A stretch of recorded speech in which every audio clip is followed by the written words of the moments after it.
RTF Sports Talk. RTF Sports Talk.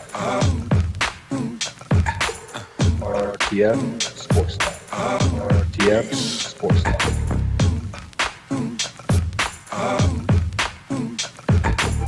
And now you've got yourself something funky. RTF Sports Talk. RTF Sports Talk. RTF Sports Talk. RTF Sports Talk. RTF Sports Talk. And welcome to RTF Sports Talk. I'm the host of the show, Michael Buckheiser. We are trying something a little bit new here. We are streaming on Twitter, Periscope. If you're on there, welcome to the show. If you're watching us on Facebook today, welcome to the show. And as always, if you're on YouTube Live, welcome to the show like as well. Before we get too carried away in today's show, if you guys are enjoying the content, be sure to like and share this with a friend or two, just to help everything grow, and we love the support. But as always, we have Billy Hatton here today. Billy, how are you doing today? Doing all right. Ready to talk some sports. And as always, we have the myth, the man, the legend, Matthew Lyle. Matthew, how are you doing today? I'm doing phenomenal, good sir. Just sitting here living the dream, loving all the sports that we got going on. This is one of my favorite times of the year. We got NFL, NBA, college football hitting its climax, college basketball getting some hype. So, favorite time to be a sports fan. Yeah, right along there with you, Matt. October is by far the best sports month, and speaking of October, it is coming to an end just as well as many jobs in Cleveland. If you guys have been following the news at all, you have heard that the Browns have fired their head coach and their offensive coordinator just as of yesterday. So, Matthew, the question comes to you: who do you think the next coach should be in Cleveland? Well, I'm going to start off by answering. There's the one that I think is more realistic, and I'm going to butcher his name here, but it's the John DeFilippo, or however you pronounce it, the offensive coordinator for the Vikings. You know, he seems to be on that upward trend. He was the quarterback coach for the Eagles. They won the Super Bowl with the backup quarterback, quote unquote, by the depth chart. He then gets promoted to offensive coordinator of the Vikings. That offense is looking really nice. Really, especially if you're Adam Thielen, you're really enjoying that offense. And I think this is the next step that you take when you're trying to climb the quote unquote corporate ladder. I think that's the one that this is the next job. It's at Cleveland, and they got some nice offensive weapons. So if you're him, you're not hating it.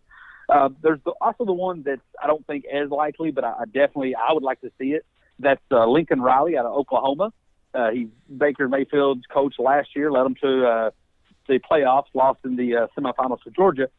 But I think that would really help Baker's development. And if the Browns are all in on Baker Mayfield, I think this is kind of something they got to consider. Now, he did go on the record the other day and say he's not interested in the NFL right now, but that's in October. Test that interest level in March, April type thing. So I think that would be something I would like to see. I always like to see coaches come from the college NFL game to see if they turn out to be the Nick Saban and have to go back, or see if they can be like Pete Carroll and show some success here. That's something I'm always interested in. So from a personal point, I want to see Lincoln Riley. There's some other ones that I think are less likely. You got Josh McDaniels. He turned down the coach job after accepting the coach job. So I don't know what his future in New England is, if he's trying to be the interim head coach once Bill's out, if he's just trying to, take that, or if this year he'll open up his options and take a head coaching job elsewhere. It seems that he turned down the Indianapolis job. I don't really see him taking the Cleveland job. And then if you've seen the Vegas odds, this one makes me laugh a little bit. Vegas says Sean McVay is odds-on favorite to take that job. And that one just makes me laugh because I do not get that at all. Because, look, I know he's from Dayton, which really, it's in the same state as Cleveland, but it's not really that close. Cincinnati would be closer. He has a great team in L.A. He's playing in an easier division in L.A. He's getting a new stadium. He has a young team that he wants. And not to mention he's living in L.A. And if you've seen pictures of his girlfriend/fiance, whatever she is, she doesn't look like the Cleveland type. She looks L.A. type. And if LeBron left Cleveland for L.A., why would Sean McVay go backwards? So I think the best solution, or the most likely, is the offensive coordinator for the Vikings. I had wrote down, John DeFilippo too, just because, and not that I think he's going to be the coach or I want him to be the coach. I wrote his name down because he was the offensive coordinator back in Cleveland in 2015 with Johnny Manziel. The reason why I don't think that'll work is why would he? It's the same reason, I guess, that we're doing with Sean McVay. Why would he want to go back to that situation? Jimmy Haslam has already fired him once whenever that new regime, because he was there with Mike Pettin in the Johnny Manziel era. And to me, Johnny Manziel or Baker Mayfield is a lot like Johnny Manziel. Outside the fact that he's probably not as athletic and he throws a better ball. But virtually, to me, I think they're the same people, just Baker is the upgraded version of Baker is the upgraded version of Johnny. So I don't think John DeFilippo will leave Minnesota to take that job, but his name is out there. Personally, for me, I would like to see, a Steve Sarkisian or a Lane Kiffin. If there's one thing that I've noticed in football in recent months, coming now in recent years, is the more offensive coordinators are starting to grab these guys from college, and they're starting to implement a college system for them. Well, who else better to help Johnny Manziel run a college system other than Lane Kiffin himself? I mean, look what he did with that Alabama offense. Steve Sarkisian, the same thing.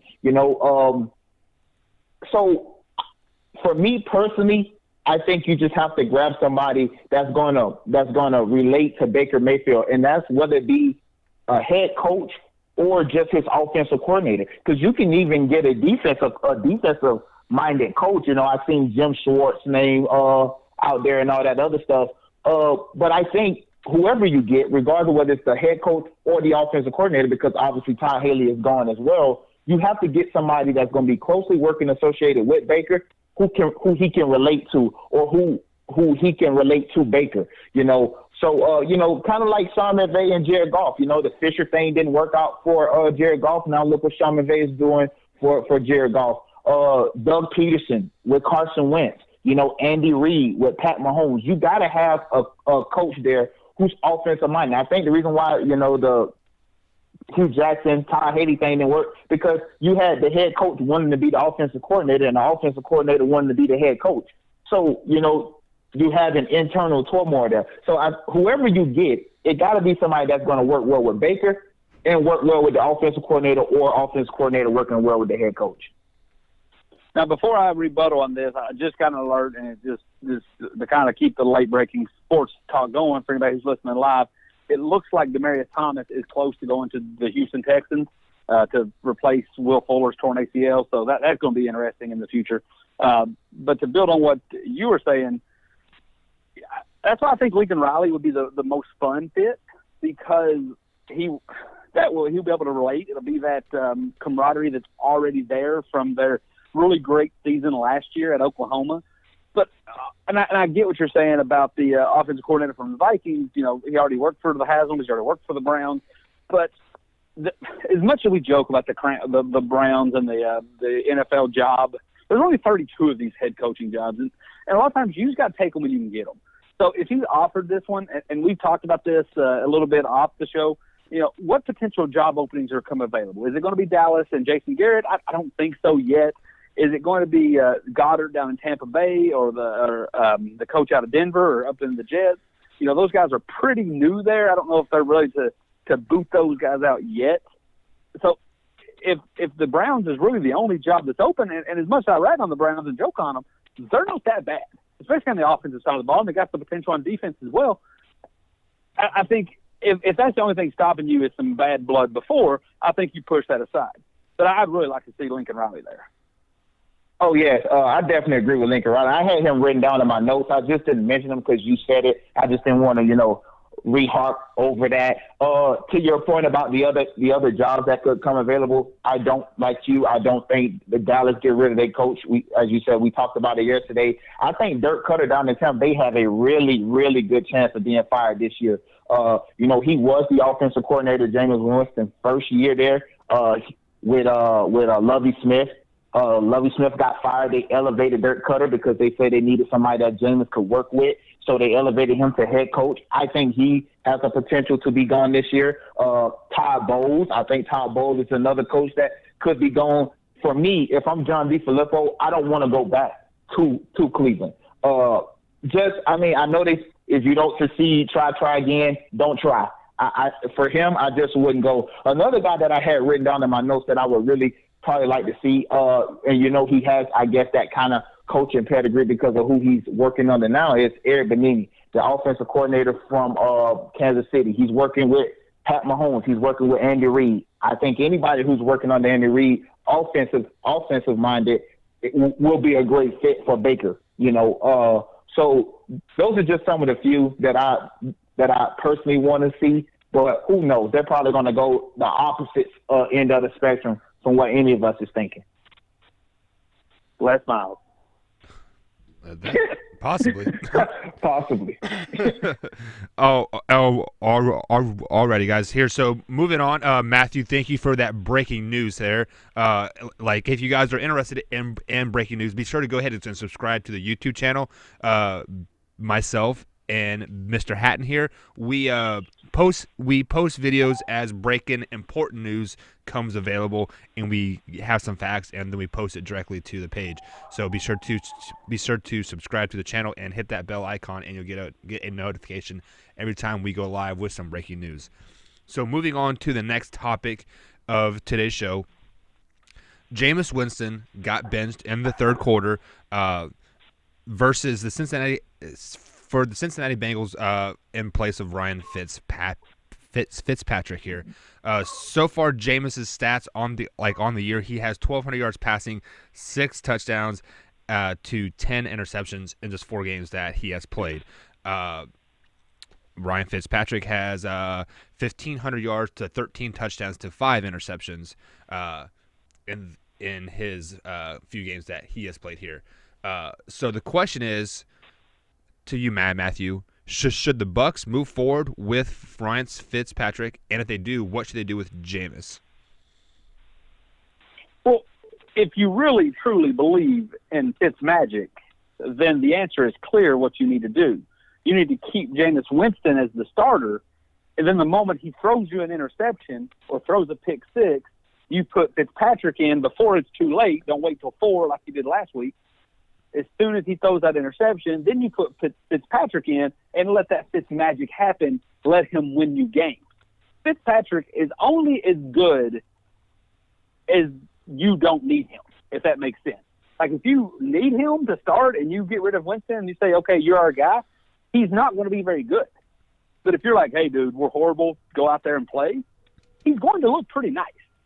So what you really need to do is just keep Winston out there. When Winston does horrible things, then you put Fitzpatrick in and hope it's not too late, like it almost wasn't. If they would have made that change after the 3rd interception but before the 4th, which was a pick 6, Fitzpatrick might have won that game for him.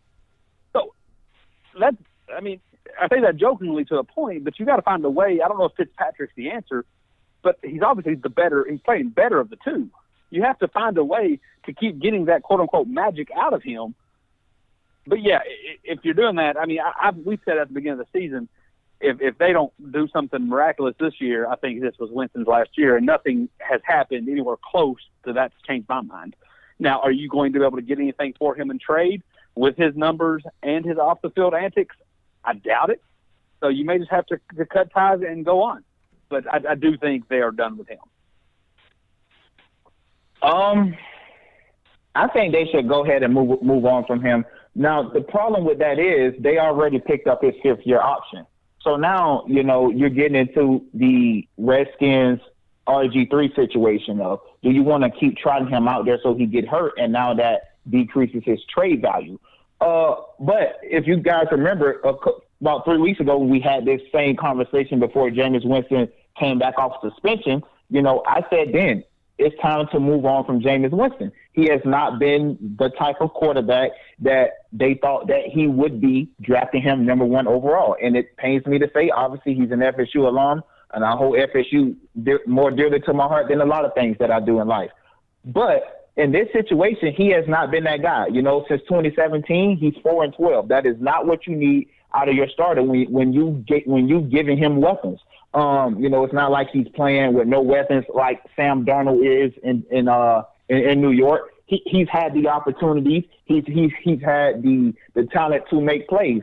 Then you got Deshaun Jackson asking for a trade. When Fitz was in there, we didn't hear anything about a trade. He was letting Fitzpatrick wear his clothes, wear his jewelry. He's at the press conference. They all laughing about it. When they asked him, do you think that you guys should go back to Jameis Winston? He said, why mess with this chemistry? Jameis is back in the fold. He wants to trade. He's saying Jameis has turned the ball over like Jay Cutler. That's never a good sign when you're being compared to Jay Cutler. I don't care what it is. Unless it's in terms of getting free money, then you're in pretty good shape. But, I think you start Fitz this year, and I think you try to find a trade route for Jameis. I think somebody will be willing to take a 24-year-old quarterback with a lot of potential. He's not a terrible quarterback. He's just turnover prone. I was on the phone with my uncle on Saturday, and he asked me what I think about Jameis Winston. And I said the problem with Jameis is he's too good. He knows he can make every throw, and he tries to do that, and he gets himself in trouble. What happened on Sunday? He goes out there and throws 4 picks. Terrible picks. I don't even know what he was looking at half the time on any of those picks. So I think now is the time to move away from Jameis Winston. The problem is now trying to find trade bettors. I'm sure maybe New York will probably want to get in on that. Jacksonville need a quarterback, but I'm not so sure you want to keep him in the state of Florida. But I think it's time to move away from Jameis. So the problem that you have with that, and you brought some very good points up. You don't want to get caught into, even though you're going to lose some money on him if you cut him or if you bench him, you can't lose your whole team. And apparently, you got guys wanting out. He does have some really nice weapons. He's got Jackson. He's got Mike Evans. He's got O.J. Howard. Yeah. Mm-hmm. Humphreys, that's a slide, which really fits a very solid receiving type that you would like to have as any quarterback. So, but the only problem is you're so close to the trade deadline.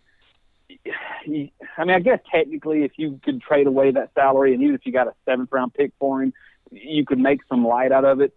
But I think I don't know who he's going to take. You brought up some really good points. I think even John Gruden, as much as he loves quarterbacks, wouldn't mind sending him to Oakland. But this short, I don't know. And you can't continue to ride this train with him because he's taking it down. He's taking the whole Tampa Bay organization down right now because you got guys wanting out. They're losing. The crowd's hating it. If you're Goddard, you can't afford to go down and get fired with this, or at least being stubborn. So I think you just bench him and then see what you can do in the offseason. Yeah, and that's what I was referring to, all-season trade. I know, the trade deadline is today, 4 p.m. Eastern time, so I know they definitely won't have a trade better right now, or at least a team, because most of the teams that need a quarterback, they already out of the playoff race. So, yeah, it'll be hard to trade them this season, but in the offseason, I think they should go ahead and trade him because especially if he's on the roster by March, that $20 million for that 5th-year option, or $21 million, it's like $20.8 million. They have to pay him that. So if he's on the roster by March. So I think this offseason is when they're going to really look for trade bettors, so they don't have to give him that $20 million, and to throw the ball to the other team. In a perfect world, yes. But the thing is, and this as well as I do, Billy, in the NFL, in the offseason, especially with that quarterback position, coaches and owners are always enamored with the new guy. They're all, you don't see a whole lot of trades of quarterbacks taking place in the offseason because by that point, owners and GMs and coaches have done hype themselves up about some dude coming in the draft. And granted, the dude you draft might be 10 times worse than Jameis. That's very likely. But by that point, all the owners, if you're the Giants, if you're the Jaguars, if you're any team out there that needs a quarterback, by that point, you've done dove into the draft and you've done hype some young kid coming out of Eastern Illinois up to the point where you're like, oh, he's much better than Jameis. So that's your only concern you have to deal with. But anything's better than, I guess sitting on that or sitting on that salary if you are the Buccaneers. I definitely agree. All right, guys. So let's move on to my favorite topic of the Tuesday shows here: Overreaction Tuesdays. We're going to start off with it might be an obvious one, but Ty Montgomery. As you guys know, he took out a kick return in the end zone with 2 minutes left in the game, not giving Aaron Rodgers a chance to come back and beat the Rams. So overreaction, underreaction. Ty Montgomery should be cut. Matthew. I'm going to go overreaction on this. Now, let me play a little bit of devil's advocate. I haven't gone back and watched the film. I saw the play live. Really wasn't paying that much of attention because I would think I'd gone to the fridge to get something because I was ready for that Aaron Rodgers final drive to see if he could take down Goliath. He said he didn't know how far in the end zone he was. And I could get that. Time and place. And some of those kicks, they go just to the tip of the end zone, and you feel the need to do what do you do. So he chose to take it out. Now, I'm going to take Billy's mindset on this that we had from the last topic. Ty Montgomery gives you production. I mean, he's not – obviously they like the new running back they got. He seems to be doing really nice versus the Rams. But Ty Montgomery still have in 7 games, 15 catches, over 11 yards per reception, which for a running back is nice. So I think you let that go. I think you forgive this, even though there was some bad blood after it. I think once the emotions simmer down, I think you keep him. But even if you don't want to keep him, if you're like, hey, he's a toxic player, I don't want him in the locker room, trade him. See if you can get something out of that, because a lot of these teams, unlike a quarterback, where, like Billy said, if you need a quarterback, more than likely you're not in the playoffs. Unlike a quarterback, there's a lot of teams competing for a Super Bowl that would love to have a guy like this. With Sonny Michel's injury out there, kind of nobody's sure how long he's out, New England might love something like that. They're already looking for an additional receiver. You know, Philadelphia, they're trying to see what they can get as far as some guys catching the ball out of the backfield. We already see what the Panthers do with guys like McCaffrey and things like that. Shoot, Aaron Rodgers, I doubt he wants to lose a release valve such as Ty Montgomery. So I don't think you cut him. I don't think they're going to cut him. But if you feel like you just can't have him on the team and you just can't have him in that locker room, somebody's going to give you something for him, especially these Super Bowl contenders, quote unquote, up under the air quotes around them, Super Bowl contenders, that it's nothing to give up a higher round pick because more than likely it's going to be 25 and back. So New England or Philadelphia, who feels like their draft pick is going to be number 30 or number 31, they might give up a second for it. So if you got to move on for him, don't cut him, trade him. It's an overreaction, and before I start my little rant a little bit, I'm gonna hit on some of Matthew's point. You don't cut them. There's plenty teams, that need them. As he was naming off teams, I went ahead and wrote down the Panthers. And as soon as I wrote it down, he was like, "You see what Cam Newton do in Carolina?" It's like he knows me. But there's plenty teams that need a wide receiver right now. Who maybe only have one receiver. And this guy is a receiver turned running back who is tough as anything. He does kick returns. He can return punts. He can get in the backfield. He can catch passes. He has a lot of value on his team. I'm sure Aaron Rodgers don't want to lose him. Now, I get why some people are outraged. And only one point of what I'm saying I get, and that's supposedly Mike McCarthy told him, take a knee, give 12 the ball with 2:05 left, with one timeout in your pocket and the 2-minute warning timeout. Supposedly.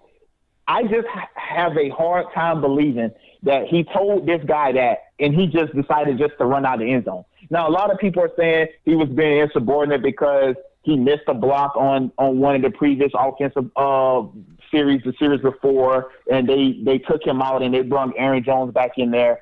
So he was mad and he just wanted to make a play. I don't really buy that, I just don't. Because if you look at the play, he backed up, got a running start so he could catch the ball in stride already. I find that hard to believe that you told him, don't bring it out of the end zone. Now, my take on this is everybody likes to look at stuff 20/20 hindsight.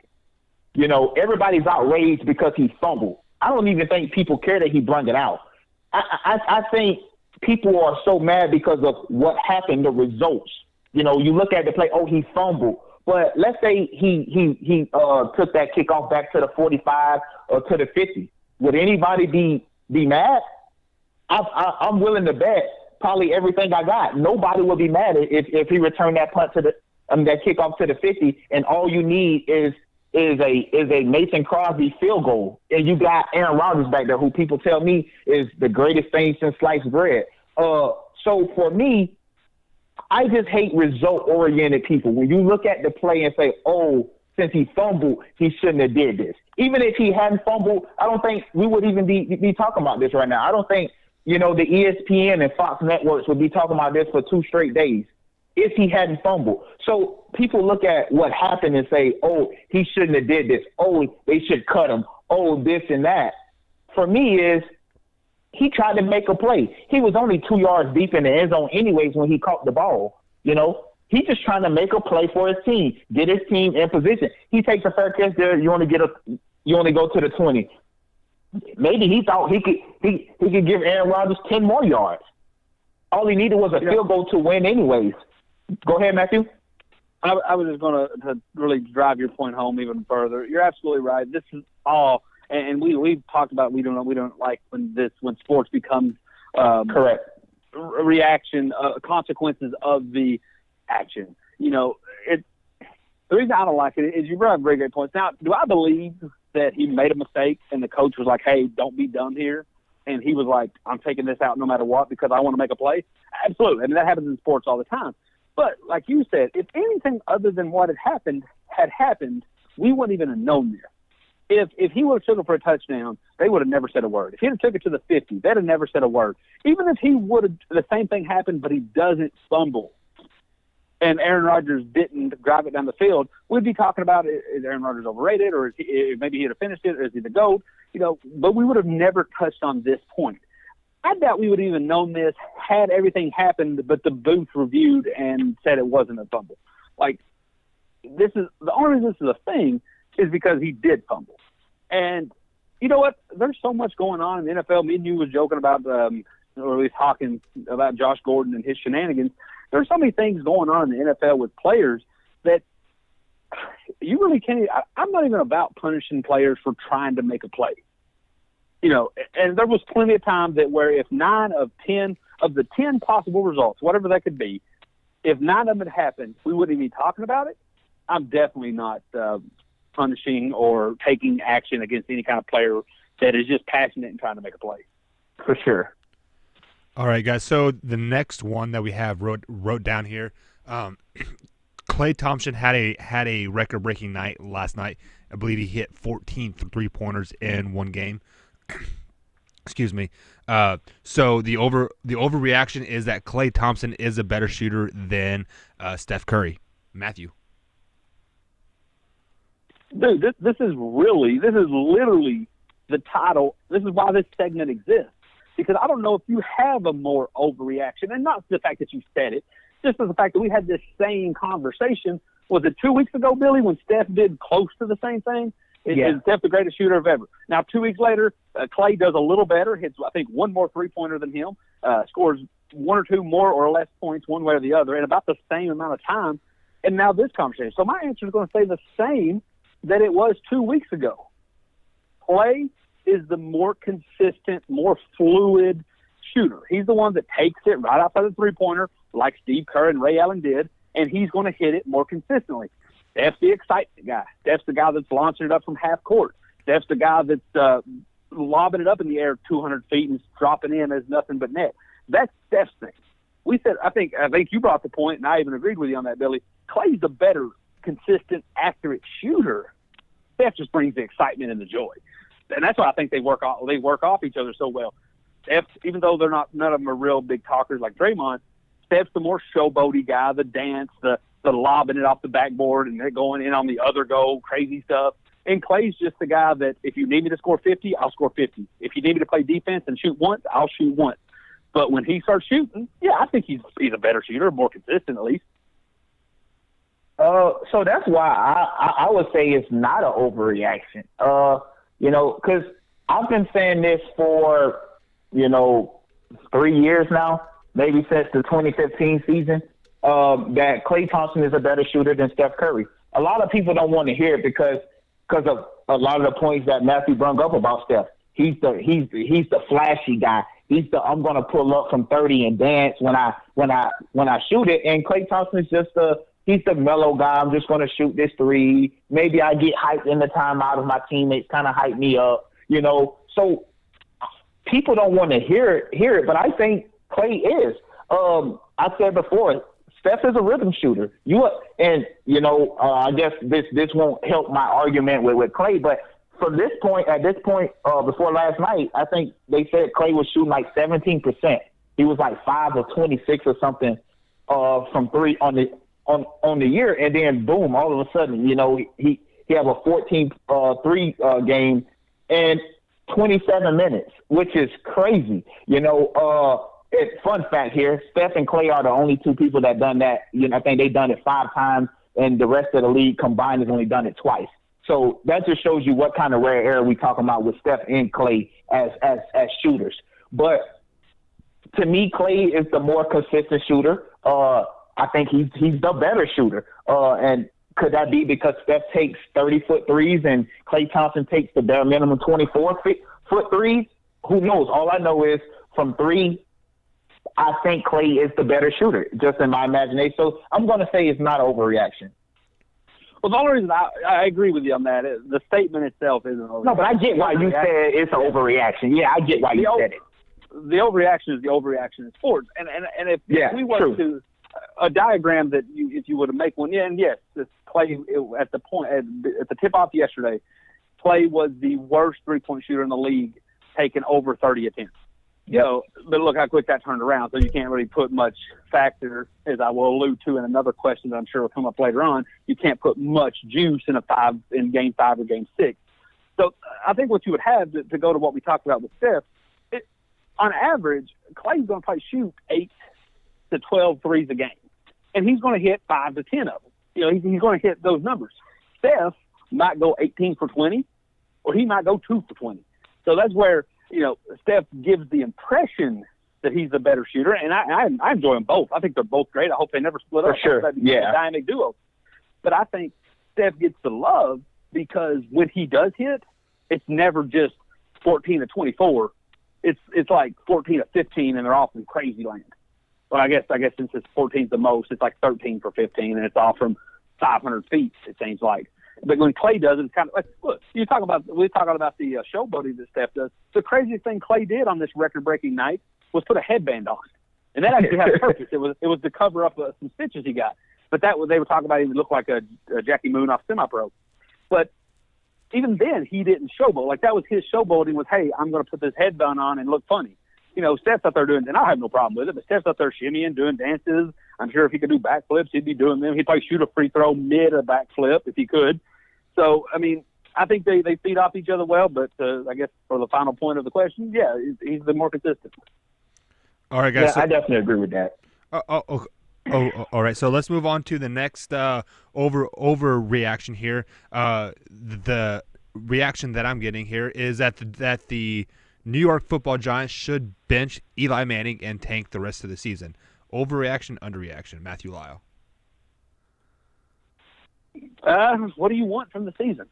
If you're wanting to tank, and if you got your eye on somebody in the draft next year, and you really wanted to keep tanking and get as close to that number 1 pick as possible, then that's probably an overreaction. Just leave Eli in there, let him live out his legacy, let him get more starts, let him see what he can do, let him see how he can contribute to his overall passing rate or number.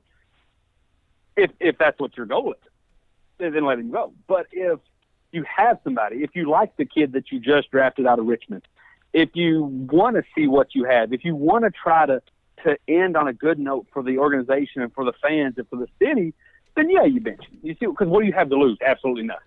So, like I said, it really just boils down to that. If you're trying to tank, if you're trying to do kind of like the Kobe thing where you give him one last hurrah and then you move on fresh once he steps away in a nice off season, then no, let him play, let him throw as much as he wants, let him get sacked and do whatever he wants to do. But if you want to see what you got in your backups, if you want to see what Saquon Barkley can really do with a better passer, and obviously you're probably not going to make a trade, and there's nobody you can really sign or pick up, then yeah, you bench him and you see what this other kid has. So I guess in my opinion, it would just be whatever the organization wants to do. And he's not going to get you to the playoffs. He's not going to win you that division. He's not going to win you very many games at all. But if you want to give your tip of the hat to Eli and let him have like a farewell tour, then I think you tell him, and then you let him start out the remainder of the season. I'm gonna say overreaction as well. I think they should just go ahead and let him get his last little hurrah in. And they said the Giants need the tank to get the first overall pick. Well, they're already 1-7. I mean, with Eli. So I mean, it's not like he's bringing them wins anyways. So I mean, who will you turn to? You may turn to your young guy, and he may energize the offense and do something that you don't want to do, which is keep winning, which is win games. So I think you leave Eli in there. It's the bad mojo. You probably guarantee yourself that top 3 pick again. And maybe you can get the quarterback that you need. Justin Herbert coming out. I said his name a lot. I like him. He could push the ball down the field to Odell. But just for me right now, I mean, you're already losing. So it's like, why turn to somebody else? Just leave them in there. Keep losing like you're doing. The offensive line play is bad. The defense hasn't been the same. They've been saying that they want to trade Landon Collins, who's been their best defensive player for the past 3 seasons. So you can tell they're in probably clear overload mode right now. Just leave Eli in there. Let him do what he do. Yeah, and if you want to try to appease everyone as much as possible, I think we talked about this a couple months ago. When you're a coach, you have to pretend to the players that you're doing everything you can to win, but while at ownership trying to sell a future. If you want to appease everybody, I guess you could always move Landon Collins, and there's been some rumors around Odell. You could move your better pieces to ensure you'd keep losing, and then you go to this the backup kid, and you see what he's got, and fans are happy or whatever, and maybe he does pan out to be something nice. Who knows? Now, one thing a little daily nugget, and this is just what I've been hearing, and I don't know the level of truth or validity to it. Apparently, if you're and me and you both are high on this guy. If you're a team and you're holding your future out to Justin Herbert, pump the brakes, because apparently he's not really interested in leaving Oregon.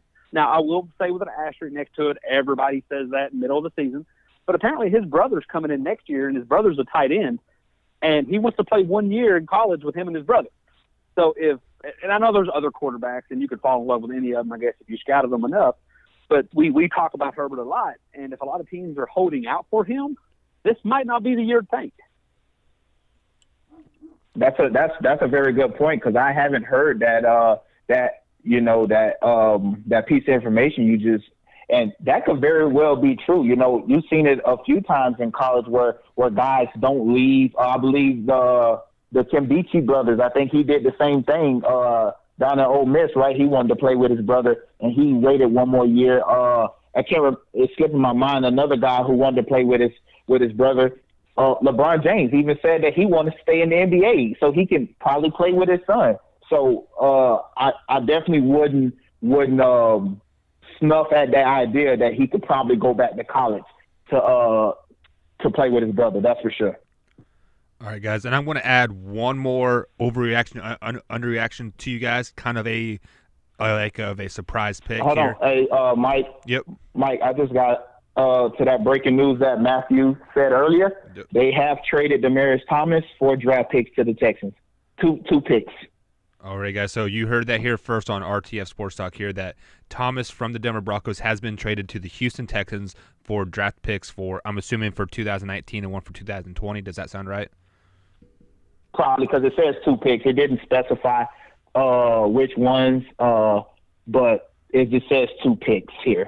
Alrighty, guys. So as always here, RTF Sports Talk is trying to bring you guys breaking news. So be sure to subscribe to the YouTube channel. If you're watching us on Twitter or Facebook, I have posted the link on both of those respected sites here. So, but moving on to the final overreaction, underreaction of the day here. James Conner is better than Le'Veon Bell. Matthew Lyle, overreaction, underreaction. See, this is where, and I'm telling you, Billy, we're not gonna get heated like we do on some of these, because I don't know where you're going. But the term "better," it's weird in sports, to me anyway.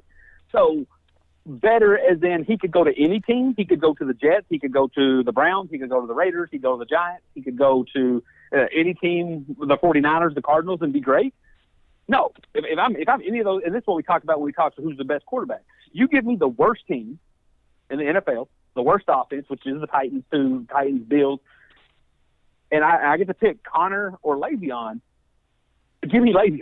Give me that guy is better. But for the Steelers, they just happen to have so many weapons. Big Ben, they got a pretty decent offensive-minded system going on there. It doesn't matter to them, and it doesn't to the good teams. It doesn't matter in New England. It really probably doesn't matter in Philadelphia. I mean, Gurley's a beast out there, but to a point, if you had these two options, it really wouldn't matter in the Rams. But better as in could go to any team, that's absolutely an overreaction. Give me Bell at any of those crap organizations, and I'll sell jerseys, stats, plays, and I'll push things. Connor would just be a mediocre running back.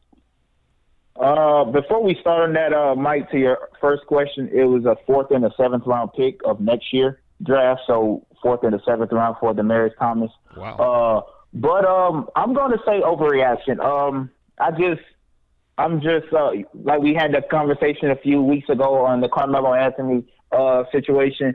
To me, I just think Le'Veon is just a better overall back. He's better out the backfield catching it. He's a better running back. Just give me Le'Veon, like you said. I mean, I guess in this system, Connor is thriving. He's had some pretty good games, but he also has some, terrible games where he's only getting 18 yards on 15, 16 carries. So, yeah, just give me Le'Veon. I don't even think there's much to even be talked about on this one. Give me Le'Veon, and Connor, he's a good back. Just give me Le'Veon. Just to give you guys some stats here, Connor versus Bell stats-wise as the same point of the season as last year. Connor has 956 total yards. Last year, Le'Veon Bell only had 725 total yards. Just take that in. All right, so but wasn't last year Le'Veon suspended for like a few games of the season because of the situation that he had with smoking weed? Wasn't he suspended? Was that the year before? I don't remember. But the point I'll make is, now granted they're on the same team, so it's a little different of an argument. But back in 2007, you could make an argument that Wes Welker, by the numbers, was one of the top receivers in the league. But if you'd have put him on 30 other teams, and Wes Welker was smart. Wes Welker only played with Tom Brady and Peyton Manning, so he was pretty smart once he got out of Miami on what he needed to do to have success. But you put him on 30 other teams with 30 other quarterbacks, he goes from outperforming Calvin Johnson to not even performing Steve Johnson. Yes, James Conner in an offense where there's great receivers, a solid quarterback. They like to play fast and they like to put up big numbers. Yes, he's going to put up good stats. Same thing would happen if he was in New England, Philadelphia, the Rams, any of those other solid teams right now. But I'm telling you, you put James Conner in Cleveland, in the Jets, the Colts even. I mean, the running backs look pretty nice at Luxback. And some of these really bad teams, Arizona numbers aren't going to look anywhere. Arizona, absolutely. San Francisco. Yeah. Even though the Titans even, it's just not, these numbers just aren't going to be that. Definitely agree. All right, guys. So right now, Connor doesn't have any other running back behind him that could actually kind of push him. Even Le'Veon years, he still had D'Angelo Williams, who was still a capable back, and both catching the ball out the backfield and running. Right now, it's James Conner a bust. They give him a play or two. If two plays, they give him a play, and he's right back in there because they need him that much because they have nobody. They have no depth at running back. Those are all great points, guys, and I was curious if you guys want to have a little debate that or not, but I was wrong on that one. So let's go ahead and move on to the association here. The Los Angeles Lakers are starting off 2-5 this season. LeBron James has publicly said that the patience is there, but you do not want to be in Lakerland when the patience runs out. Is there reason for concern in Los Angeles at this time? Matthew Lyle, start with you. Man, is it 2 weeks ago already? Right. I feel like we just had this conversation. It's the same thing, dude. It's not going to matter. I'm not going to make any reaction. And me and Billy talked about this 2 weeks ago. I think I'll cast a wide net. I think they're going to be anywhere between like the 6th and 7th all the way down to the 10th or 11th. Billy said he sees them going to the Western Conference Final. And if me and him, I don't know what he's going to say, but I wouldn't change any of those opinions. When you got a team when you got a team that's young like this, with a player like LeBron, I'm not ready to make any kind of astounding change in mind or change in statement until later in the season. At least Christmas break. At the end of Christmas Day, they will have played 34 games. Unless they're 4-30, I'm not going to change one way or the other. I'm not going to dedicate or cross it down to say, okay, yes, they're not a playoff team, or no, yes, they are, or no, they're not.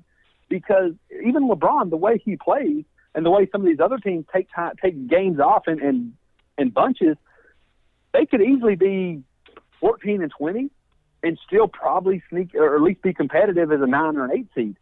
So I'm not going to make any kind of change in my mindset or anything like that to at least Christmas break, maybe even more like All-Star break, to see where exactly is going on. Because LeBron, he's got his lovers, he's got his haters, but he can turn it on. And I foresee there's going to come a 20, 30, 40-game time span where he just shows you he's the best in the league right now. Obviously, he's not really doing that yet, but who could blame him? Who else?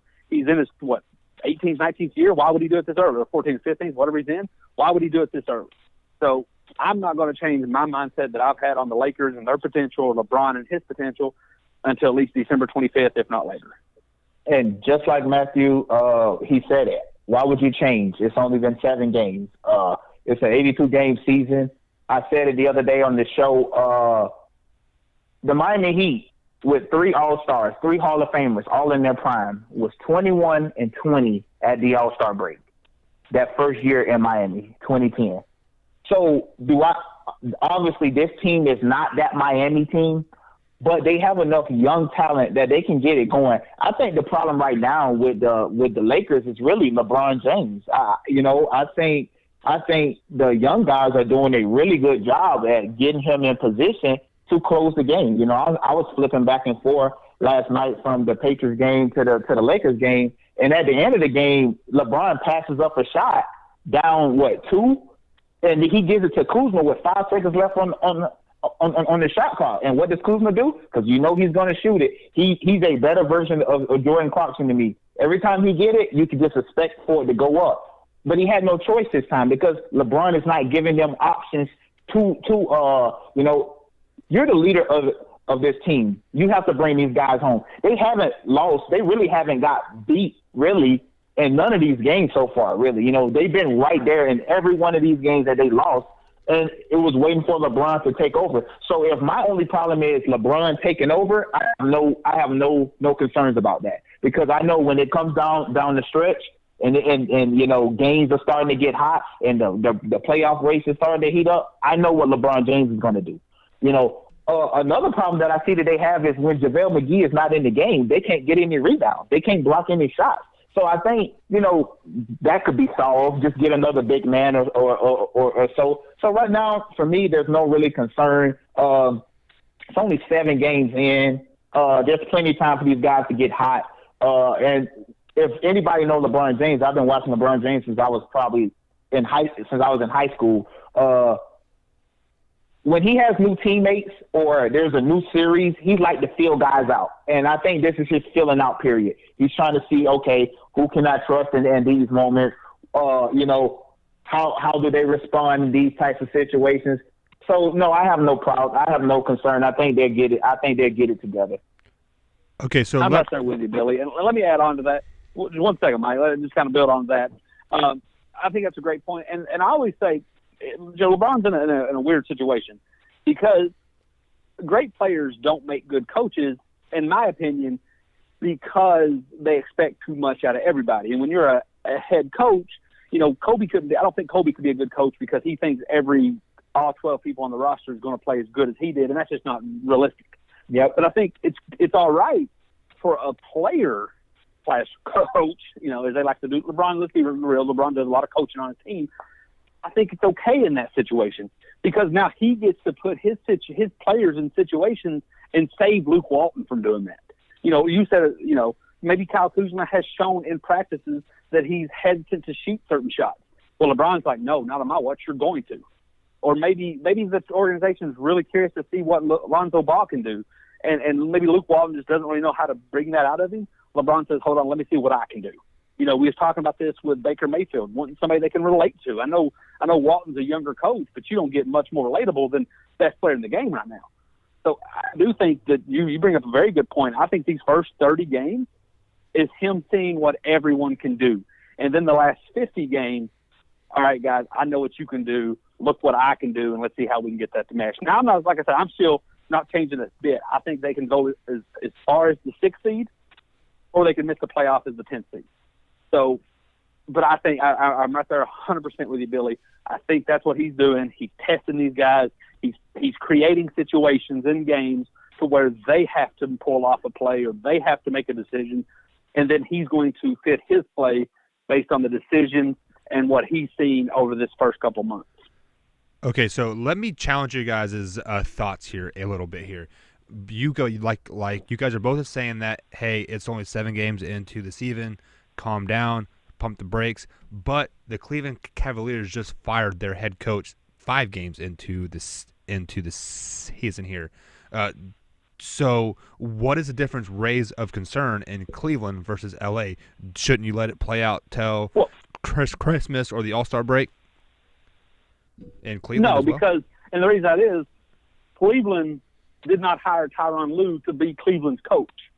Cleveland hired Tyronn Lue to be the Wizard of Oz head for LeBron James. LeBron James was thinking it, wanting it. Tyronn Lue made it happen because he's the quote-unquote coach. So that's what they wanted. That's what they brought in Tyronn Lue for. That's why they got rid of David Blatt, even though David Blatt had a solid season that first time, got him to the NBA Finals. They wanted a different voice. LeBron wanted a different voice. LeBron wanted somebody that would fit him a little better.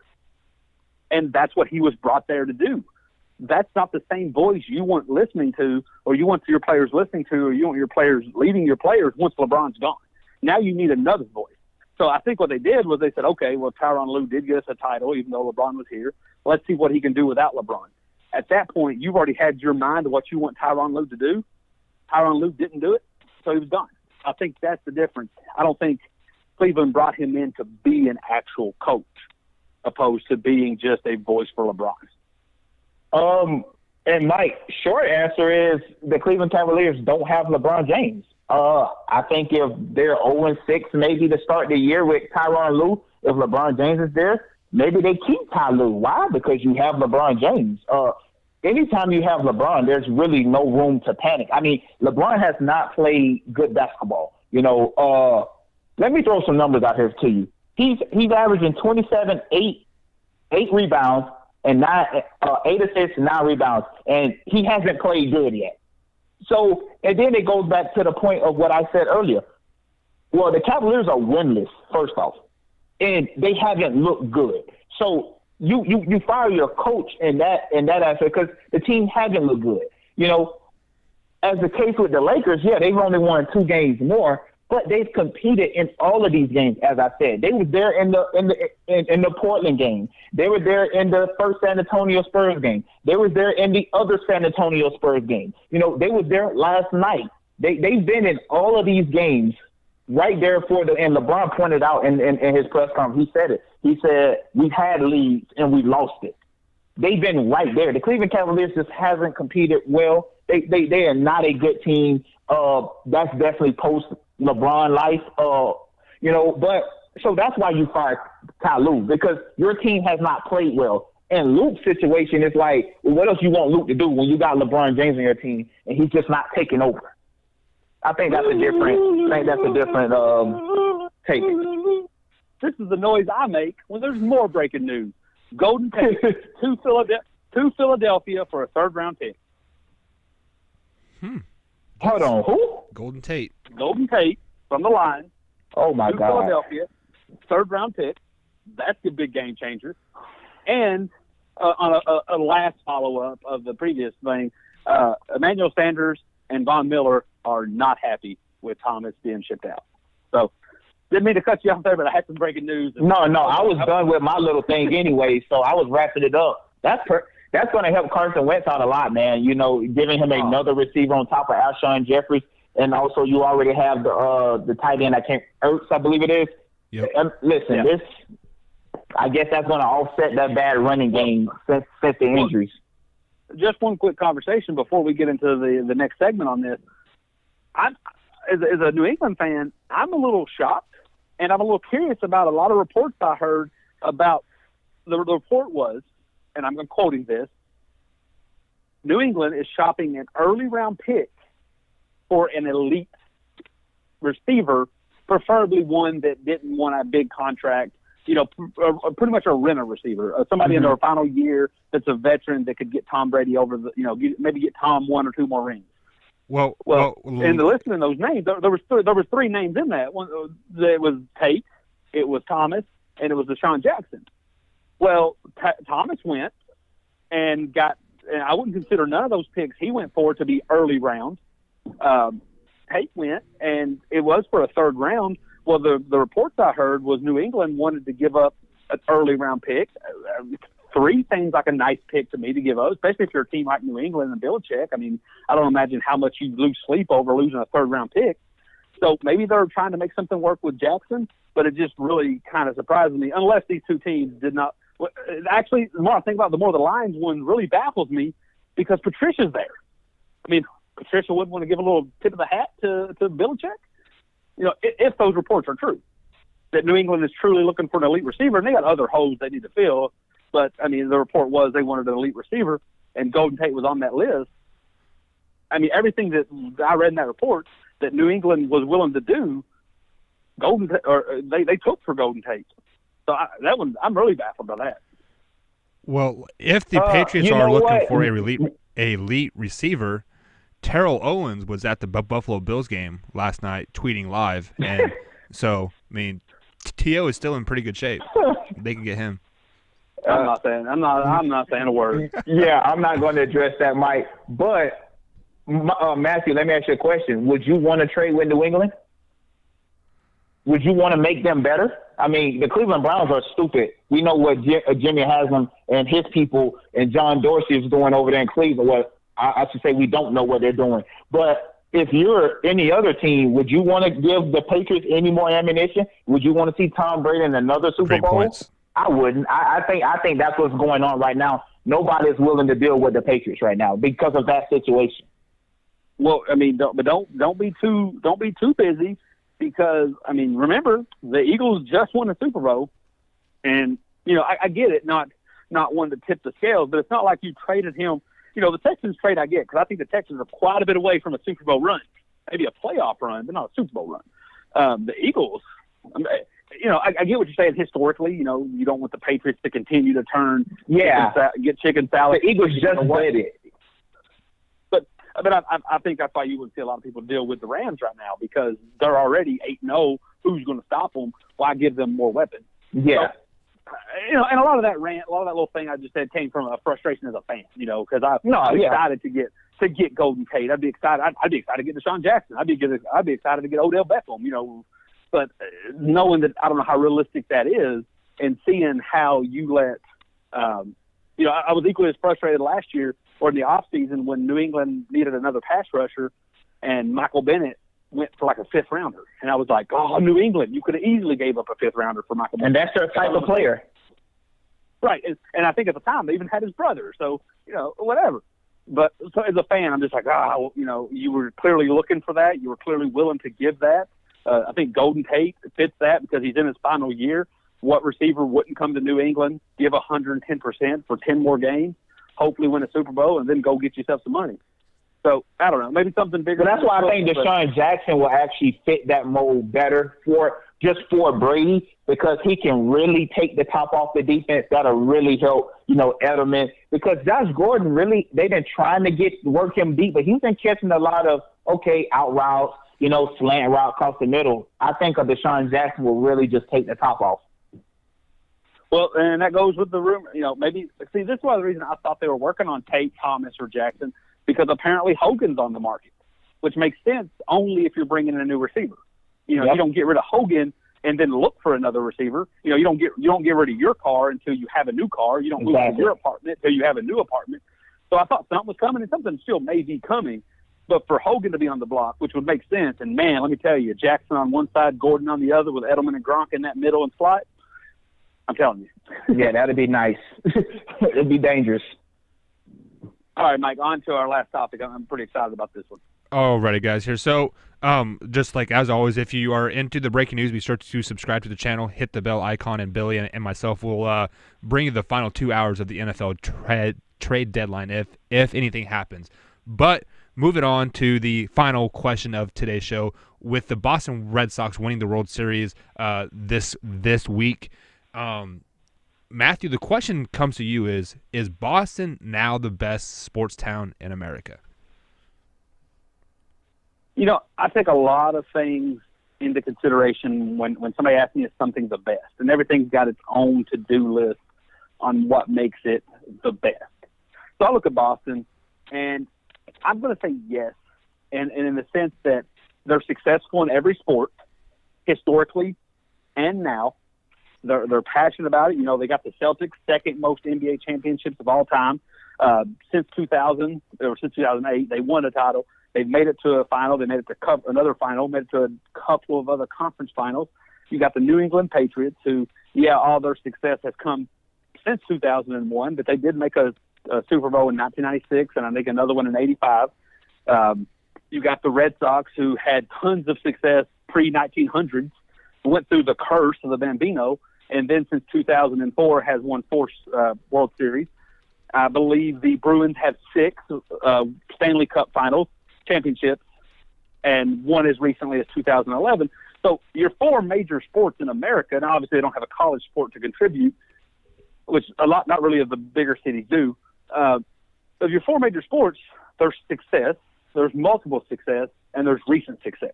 You know, I look at some other bigger cities. I think Chicago's equally as passionate, but they're not able to get it done. The Bulls haven't done anything since 98. The Bears haven't been able to do anything since 85. They didn't make it to the Super Bowl a couple years ago, but it's been dead since then. The Cubs did break their curse, but there's 100 years in between it and 1 World Series. The Blackhawks are pretty solid. The White Sox have struggled.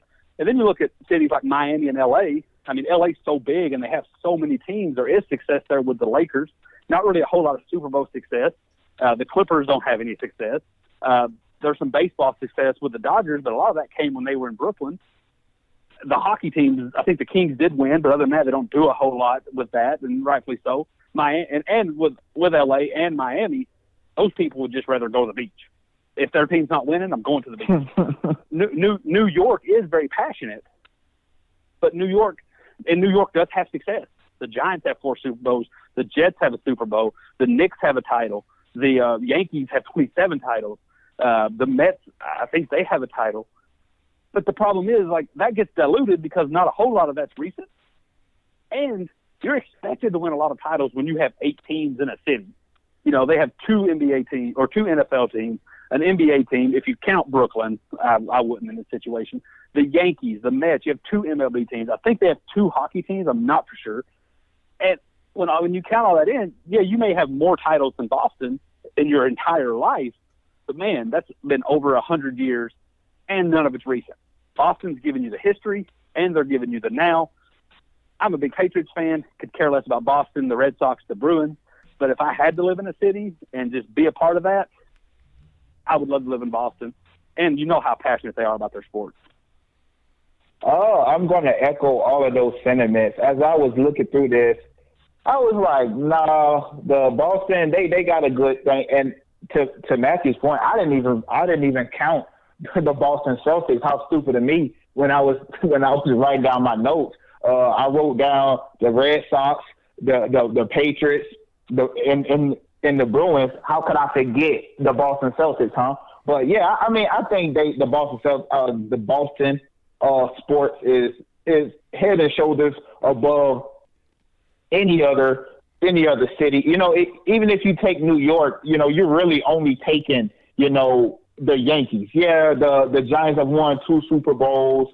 You know, the Jets, I can't even remember the last time they won a Super Bowl. So, I mean, just in recent memory stuff that I can actually think about, like you said, the Boston Red Sox, 2004, 7, 13, and 18. You know, that's recent memory. I always talk to people, and that's why I hate Cowboy fans, because they always talk about past history. And a lot of these people have never even seen the Cowboys win a Super Bowl. So for me, I'm more of what have you done for me lately? To your point, Matthew, the Patriots just started winning, but guess what? They've been winning. That they should be America's new team, because it seems like every year you look up, Brady got them in a Super Bowl, and even the Boston Bruins, that's kind of recent memory, 2011. It's about 7 years ago, a little far off, but it's within this, time frame. So yeah, I agree. Boston head and shoulders above any other far as sports cities,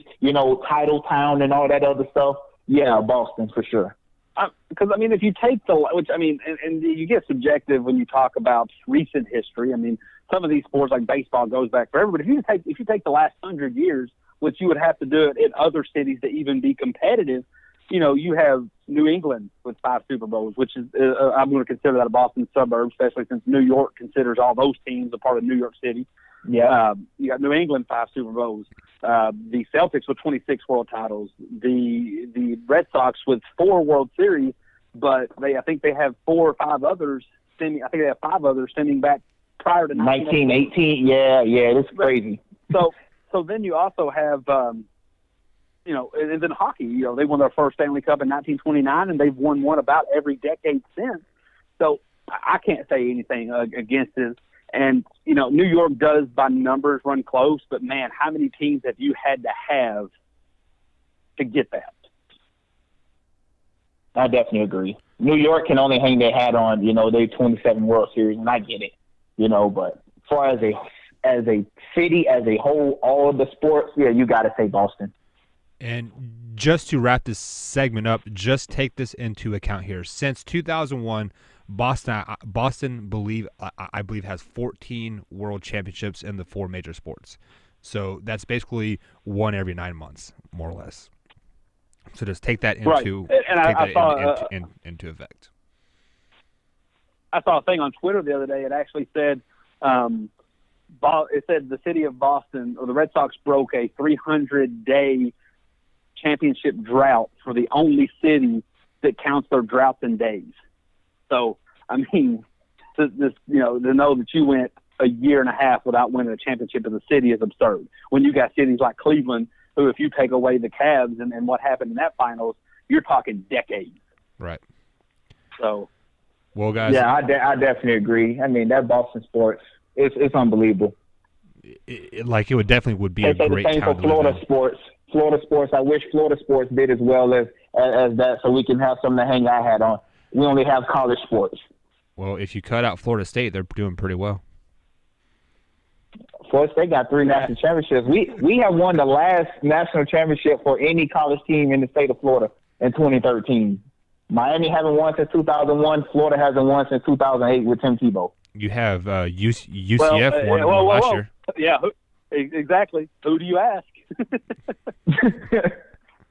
Hey, I'm just saying. This year we ain't doing all that great, but we have won the last national title, last national championship for that state. All right. All right, guys. Thank you for joining us as always. If you're on Facebook Live here, thank you for joining us. If you're on Twitter or /Periscope, thank you for joining us as well. And to everybody on YouTube, thank you for joining us as well. We'll be back here Thursday, 1 p.m. Eastern Time, and we will be breaking news as it comes available for the next couple hours until the NFL trade deadline ends. So be sure to subscribe to the YouTube channel, hit that bell icon, and you'll get updates as Billy and myself get them as well. Billy, any closing thoughts before we head out today? It should be a fun trade deadline, man. I wasn't expecting this many big moves already. The Texans are already looking good with Deshaun Watson. And now they get DeAndre Hopkins and Demaryius Thomas. Now the Eagles, they got Alshon Jeffrey and Golden Tate. This should be an exciting trade deadline. I'm waiting to see what happens. All right, guys. Is Matthew still with you, Billy, or did he head back? No, he had to head back. All right, guys. So be sure to join us on Tuesday on Thursday at 1 p.m. Eastern Time, and we'll catch you guys in the meantime as breaking news happens. Have a nice day. Go Noles.